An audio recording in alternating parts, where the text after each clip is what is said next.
More mailbag questions next on Locked On Wizards. You are Locked On Wizards, your daily Washington Wizards podcast. Part of the Locked On Podcast Network. Your team every day.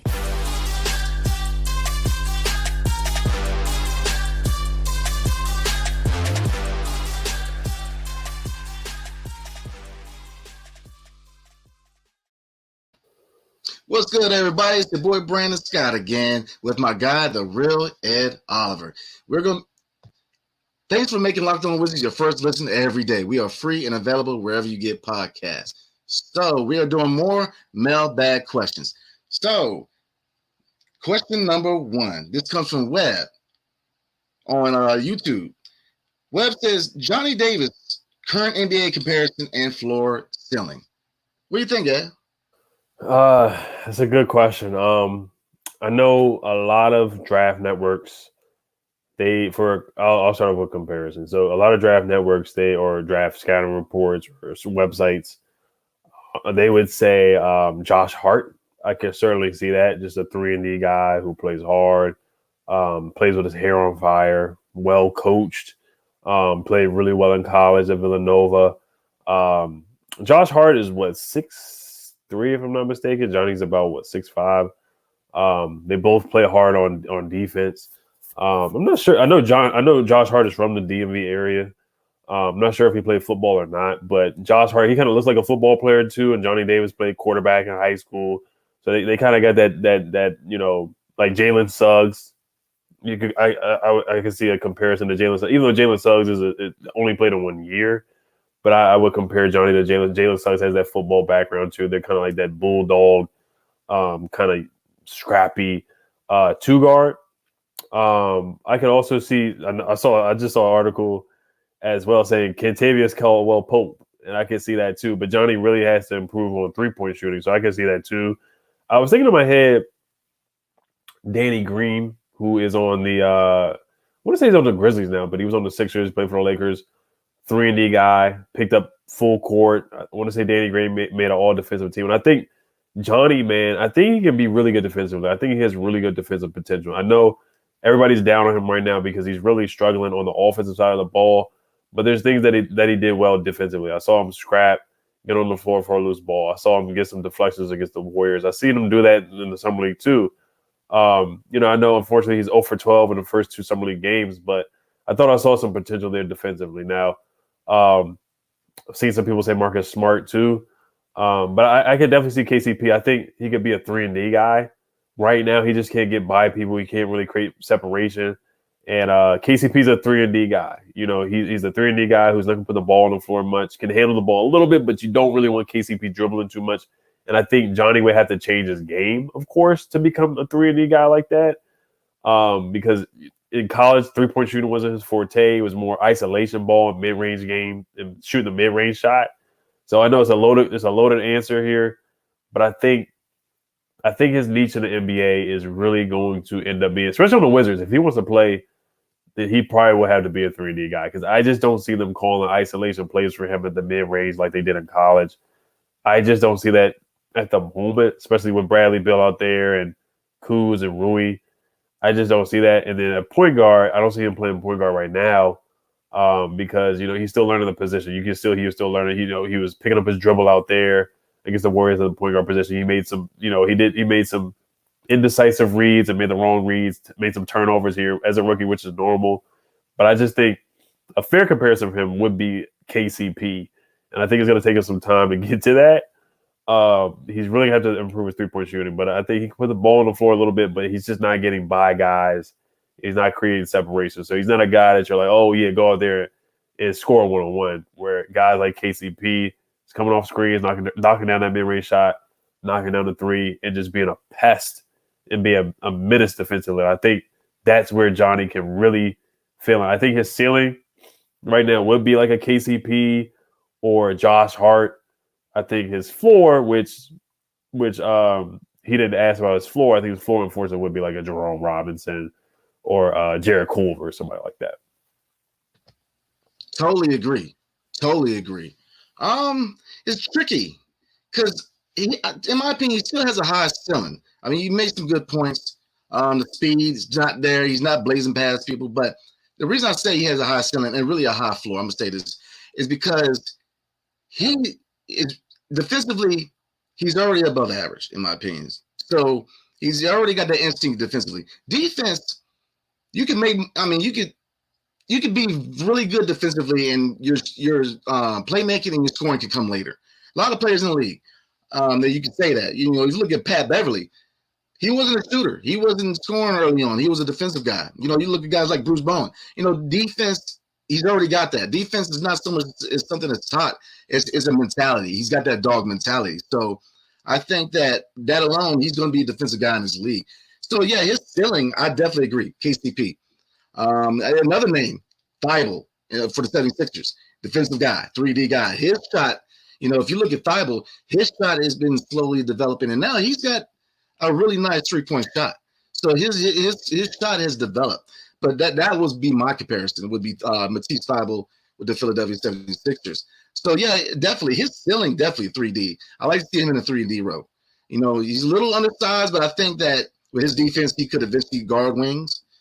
And, you know, obviously he's a 2 guard right now, but, you know, definitely his ceiling, you know, you hit the nail on the head, KCP. Josh Hart's a good example. His floor. And that's why I say he's got a high floor. Defense, guys who their expertise is defense, they last longer than guys who are stretch guys who play offensively and play no defense. You know, there was a time when, you know, stretch fours were very popular in the NBA, but not anymore. You know, your fours are guys who can play some defense. And, you know, if you look at the Eastern Conference, you need a four who can play defense. So, you know, great question. But I think defense alone, he's shown enough tenacity, enough dog in him, enough that I think he'll survive. You know, I don't think he's going to wash out if he puts the effort in. Right. And he's a guy that gets better as he goes along. He may be a late bloomer kind of guy because in Wisconsin, he averaged 7 points a game his freshman year. Then he went up to 18 points a game, became Big Ten Player of the Year, was a go-to guy, was unstoppable, was getting double-teamed. Defenses, you know, shifted to him and were bracketing him, double-teaming him. So he's a guy that shows that he improves and gets better, you know, year by year. And that's what gives me confidence that Johnny can improve. Right now, Summer League was a rough patch. These past 2 games have been a rough patch, but that's not going to define his career. So I think he's a guy that is going to get better. He has that want to and that will to get better. So it's just going to be it's a work in progress. That's why I'm really intrigued to see how the Wizards handle his rookie season. How do they handle the development of Johnny Davis? It's going to be key. You know, G League or playing right now, which I don't see a lot of playing time for him right now, unless, you know, barring injury. Of course, guys are going to miss games, so he's going to have to be ready. Bradley Beal's going to get big minutes. Will Barton's going to get big minutes. Rui, you know, Kuz. You got Barton and Monte. I'm sorry, you got Monte Morris at the 1 and DeLon Wright playing at the 1. So it's like Corey Kispert has an ankle injury. So when is he coming back? I think Corey would be the 2 guard behind Brad. So it's like, you know, where is he going to get his minutes from? But I think he has a bright future ahead of him. But once again, this is a draft pick where you're just going to have to be patient with Johnny. So I'm preaching patience with him. It's hard to do that, but I think he's going to be a solid player in the NBA. Yeah, I totally agree. I'm very high on Johnny Davis. I have a lot of love for his high motor. He's got a high motor. You know, when he was diving for loose balls, I mean, that impressed me. That's what you want to see from especially young players. You know, so I think he's going to be a really good basketball player. You know, I don't think he's going to be a bust. I mean, I hope not. I mean, I can't, and I don't have a crystal ball, but, you know, but I really, there's high motor. When you look at guys, like especially young guys with high motors, they have good careers. You know, you don't have to teach that work ethic. He's already, you know what I'm saying? So yeah, but I think that, you know, you already mentioned, you know, I think the G League is a good thing for him. I think that he needs to try in the G League. You know, there's not enough minutes from the get-go. So why even, you know, have him sit on the bench? You know, give him playing time. You know, go. And this is where developing players comes in. And this is, you know, I'm gonna get on Tommy real quick and West. You know, I want to see how they develop. You know what I'm saying? Development especially with Johnny, is going to be key. How do they, do they start him in the G League? Do they try to play him? Do they, how do they develop him? This is the spotlight's on them right now. How do they develop? Because, don't forget, you still got Isaiah Todd to go. I think that he's a good prospect. So, I would definitely, if I could give my recommendation to them, it would be the G League. Why even, just put him in the G League, let him get playing time, let him get his confidence up. Because, really, from the 2 games in Japan, he looked bad. He looked bad. And I think a lot of that had to do with confidence. You know what I'm saying? It had a lot to do with confidence. His confidence is down. You can just see it. His shots were off. He was just not even close to hitting these shots. And his confidence is down. And that comes with the draft pick, the position. He's at a draft pick where, people want to see immediate results from him. Yeah, and I'm not going to say he's not panning out. He's going to take a little bit of time to develop. But he's just going to, the mental part of it is a big thing. We were just talking about a couple of episodes ago about Ben Simmons. He came back and he's looking good. The mental capacity is big, especially with young guys. So I think from a confidence standpoint, it behooves them to put him in the G League. But before we move on, word from a couple of our sponsors. First sponsor we're going to hear from today is Bet Online. BetOnline.net is your number 1 source for football betting info this season. Follow the latest player developments, team matchups, news, podcasts, and in-depth articles and analysis on every game you can find. And as always, BetOnline remains your continued source for all your sports wagering information, with live betting and up-to-the-minute scores for every sport out there. The fastest and the easiest way to check in on all your favorite games and events, including Major League Baseball, MMA, boxing, and even golf. Head to betonline.net or use your mobile device to learn more. Bet Online, where the game starts. And next, from our next sponsor, Flex, Ultimate Pro Basketball Preview. Make sure you check out the Ultimate Pro Basketball Preview starting October 10th. A 6-episode extravaganza to get you ready for the NBA season. The local team experts and the NBA insiders of Locked On Podcast Network and Odyssey all combining as one Ultimate NBA Preview. Starting October 10th, search for Ultimate Pro Basketball Preview 2022 on your Odyssey app, YouTube, or wherever you get your podcasts. So, next mailbag question. Let me get in here. Give me a second. So, bear with me real quick. Yeah, I think it was about Johnny Davis too. It was like the best case scenario on Johnny Davis. I got you. I got everybody in suspense. All right, here we go. Yeah. Drum roll. All right. So this has come from Twitter. It's from Jazz Focus. Good, nice name. Better chance Wizards make playoffs or trade Bradley Beal this season? Man. What do you think, Ed? I would say make the playoffs. I don't think they're going to trade Brad this quick this season. I highly doubt that, especially after signing the deal. I think things would have to go really bad. They would have to go 32-50. I don't want to jinx that at all because they weren't too far away from being that bad last year. But it's a new team. I think they improved. The only thing is the Eastern Conference improved as well. So things would have to go really bad for Brad to request a trade. And of course, you got to remember, only Brad can request a trade. They can't trade him, without his permission. So he has to be the one to request a trade. Or Tommy Shepard can come up to him, and if they really want to rebuild or retool, Brad is the guy who controls his own destiny or controls the Wizards franchise destiny as well. So Brad has to sign off on that. That's just where it is. So I highly doubt. I would say they made the playoffs. I think the Wizards have a solid team. I think they have a good roster. I have them in that play-in range, playoff range. So eighth seed-ish. I could see around there 9-10. So I would say playoffs, more likely playoffs than trade. And I totally agree. I think out of those two options, playoffs. I think because Bradley Beal, look, they're all in. At this point, they're all in. He's all in.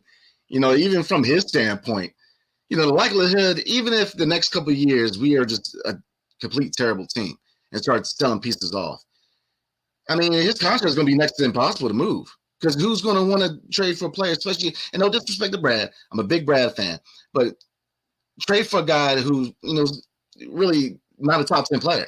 And all the incentives in his contract, it's untradeable. This is more untradeable than the John Wall contract was, and the Russell Westbrook was, because of the no trade the no trade clause, and the kicker.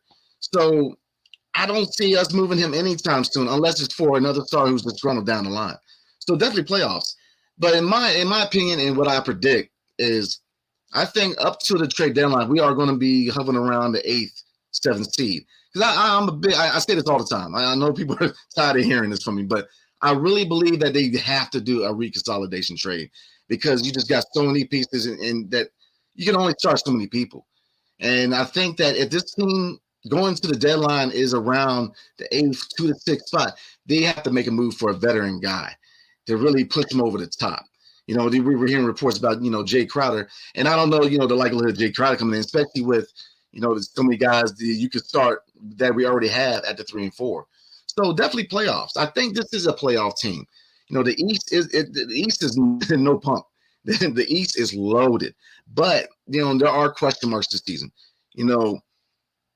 How does Brooklyn do? How's their chemistry issues? We know the issues that Kyrie had, especially when it came to the vaccine. Ben Simmons came in with his own, his own issues, and KD. People are forgetting that KD asked for a trade. And I know that Steve Nash and him are saying that everything's all good, but I have a hard time believing that it's all good that quick. So there's a lot of questions. Cleveland got a lot better. You still got Milwaukee who's there. Boston. Boston, they have a lot of issues off the court. I'm not going to get into it, but they have a lot of things going on, but the talent's still there. So, there's a lot of questions, so I do think this is a playoff team, but I think they're not a complete playoff team. Still, they're one move away, in my opinion, because I'm very intrigued about how KP and Brad play together, especially with Kuz.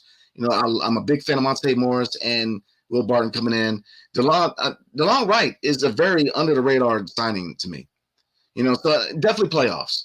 I don't see Brad Bill being traded anytime soon, if ever. I really believe he's going to play the contract out in DC, because he's got too much invested in DC. And just if I'm an opposing general manager, why would I trade for Bradley Bill? Why? Because it's just the contract alone. He's not a top 10 player. Like I said, no disrespect, but it is what it is. So I don't see him being moved anytime soon.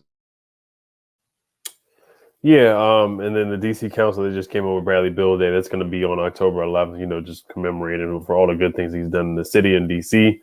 But yeah, I mean, it's crazy. So GMs are able to move these contracts. They did move Russ.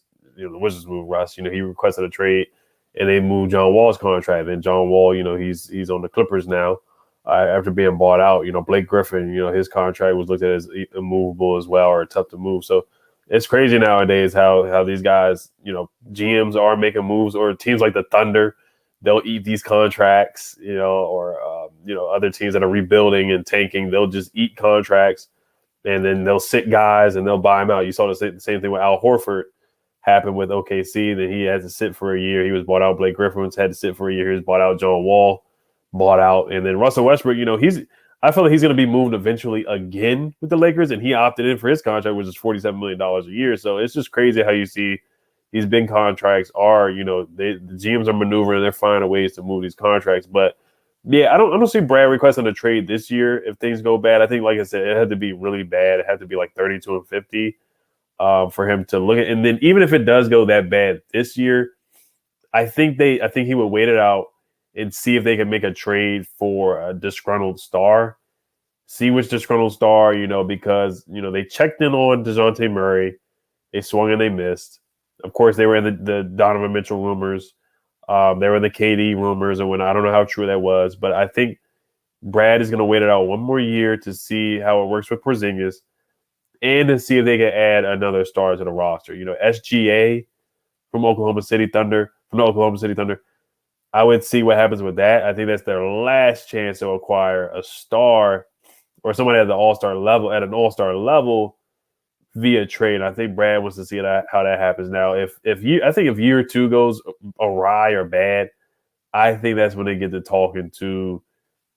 We'll see. Like if they don't make the playoffs this year, and they don't make the playoffs the following year in 2023 or 2024, then I think it may be time where Brad looks around. He's like, "Hey, I tried, it didn't work out.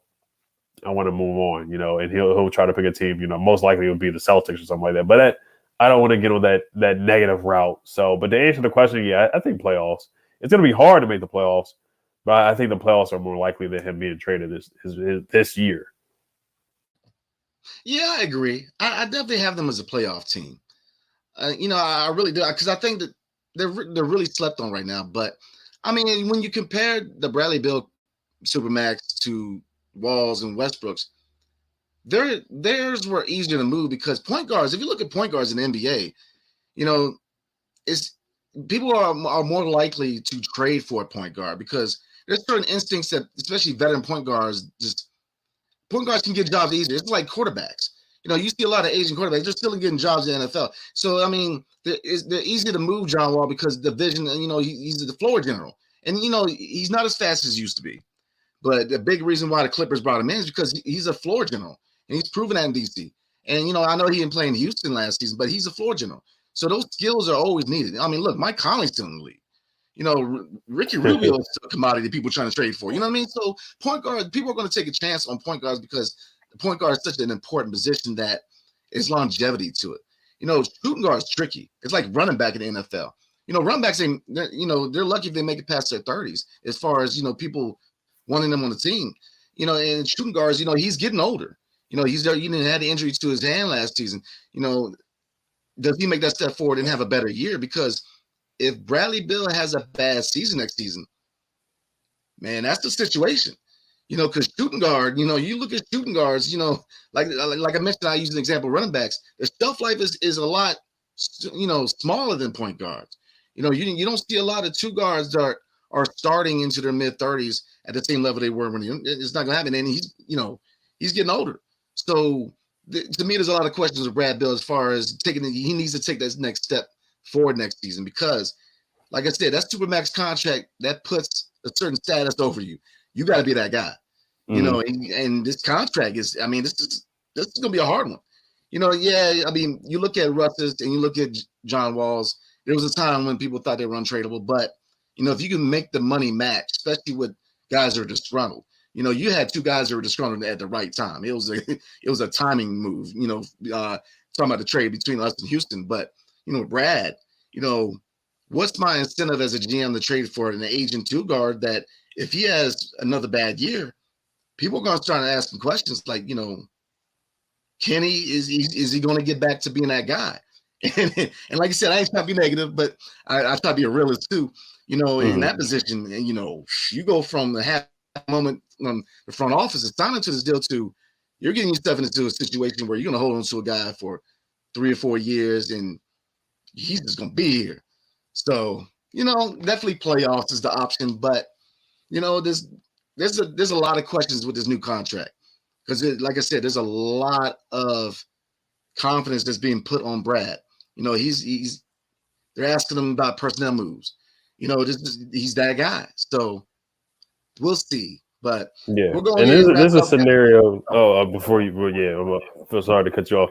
But yeah, there could be a scenario where neither happens. Unfortunately, there could be a scenario where Brad doesn't request a trade or they don't make the playoffs. Like I brought up before too, where they may not make the playoffs. They may be close to the play-in, or they may make the play-in and not make the playoffs. They may lose in that play-in game, and they're still competitive. And Brad's like, okay, yeah, I want to see what happens next. I want to run this back. So, but yeah, I mean, it's just crazy. I mean, they're every contract now it looks untradeable, but somehow, some way, they find a way to trade these players because, like you said, I know point guards, but also, I do think that it would just be a rebuilding team that would just eat the contract, and like the Thunder, they've done stuff like that too before. They've taken on contracts, other teams have, and then unfortunately, it just ends up being like the Rockets. The Rockets did with John Wall too. And they'll just eat the contract and buy, they'll buy out the player and it will end up like that. So, but that's worst case scenario. So I don't want to speak that into existence with Bradley Beal at all. Hopefully it all works out where we do end up making the playoffs and he does play out the contract. So, but we do have to look at it from every way. And this was from a Jazz fan as well, so asking, getting our perspective on that. Because the Jazz are going through a rebuild right now where they traded away Gobert and they traded away Donovan Mitchell. So hopefully, we'll see if it ends up going that route for the Wizards in the next 2 or 3 years or in the foreseeable future. Well, if they indeed have to move that contract, Tommy is going to have to be a Wizard, and no pun intended. so we're going ahead and wrap it up, guys. Thanks for making Locked On Wizards your first listen every day. Now make your second listen Locked On Fantasy Basketball. Josh Lloyd hosts the #1 daily fantasy basketball show on the planet. It's free and available wherever you get podcasts. So everybody, thanks for watching and have a good night.